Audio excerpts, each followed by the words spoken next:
তো দেখো বন্ধুরা, এই বিকেলে বাগানটা কোপানোর জন্য চলে আসলাম। তো পুরো বাগানটা তোমরা কম বেশি দেখেছো যারা আমার প্রতিদিন ভিডিও দেখো।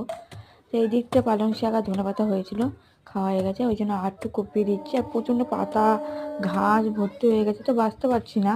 আর যোগ টোক থাকে তো।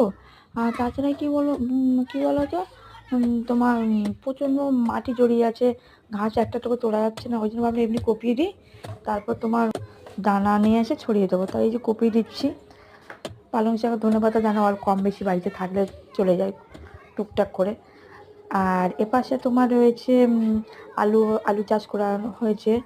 আর বাঁধাকপি, বিটকপি, ওই ওলকপি হয়েছে।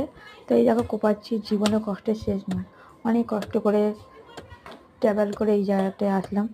যাই হোক, তোমার পাশে তো সাপোর্ট করো।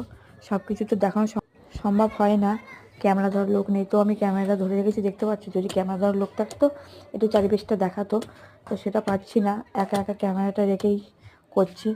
তা দেখো, রাস্তাতে লোক যাচ্ছে আর তাকাচ্ছে, কিছু করার নেই বলো। কেউ না করলে নিজেকে তো করতে হবে না। অভাব সংসারে থাকতে গেলে সব কিছু নিজের ঘাড়ে তুলে নিতে হয়।